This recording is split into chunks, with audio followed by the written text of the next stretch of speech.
There are no grass courts in the Philippines. Not really. It's a nation of concrete, of makeshift backyard setups, of kids learning the game on surfaces never meant for it. That's where the story starts, not on a manicured lawn, but in Quezon City, where a young girl swung a racket on whatever ground she could find. Her name is Alexandra Eala. The tennis world knows her simply as Alex. By age 8, she had already signed her first endorsement deal, not because of hype, because the talent was impossible to ignore.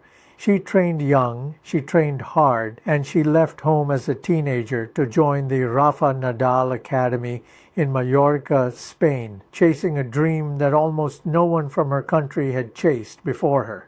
In junior tennis, she rewrote the record books. In 2022, she became the first Filipino ever to win a Grand Slam junior title, taking the girls' singles crown at the U.S. Open. It was historic. It was also, in hindsight, just a preview. The Pro Tour is a different animal. Rankings don't care about junior trophies.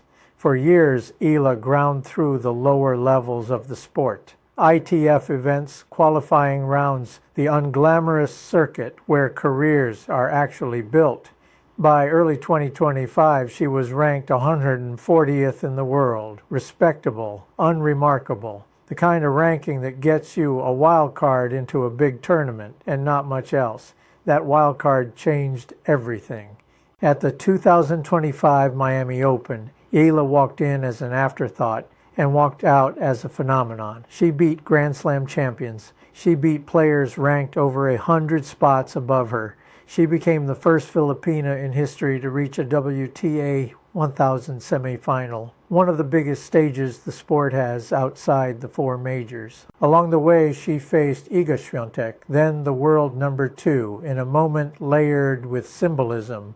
2 years earlier, Swiatek had stood in the crowd at Eala's graduation from the Nadal Academy, invited personally by Rafael Nadal himself. Now they were opponents. Eala won. The breakthrough kept building. She cracked the world's top 100. Then came 2026, a season that turned a rising star into a genuine contender. She climbed to a career-high ranking of 29th in the world in March, becoming the highest-ranked Filipino in WTA history. She won her first WTA singles title in Birmingham. She reached a semifinal in Berlin, taking down 2 top 10 opponents along the way.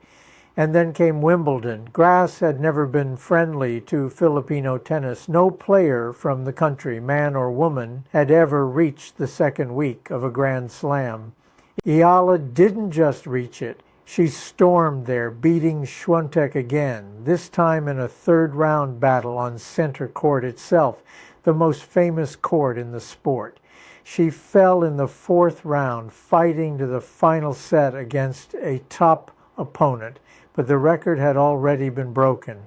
More than 70 years of Philippine tennis history rewritten in one tournament. What makes Eala's rise remarkable isn't just the ranking climbs or the upset wins. It's the composure. Players who know her game point to the same thing. She doesn't get rattled by the moment.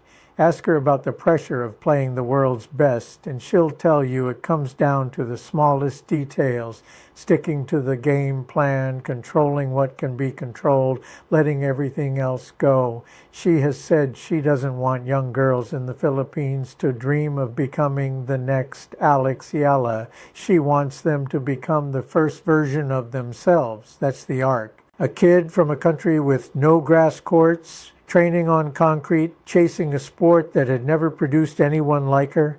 Now a top 30 player in the world, a Grand Slam quarterfinalist in the making, and proof that geography was never the limit, only opportunity was. The story isn't finished. If the last 2 years are any indication, the biggest chapters are still ahead.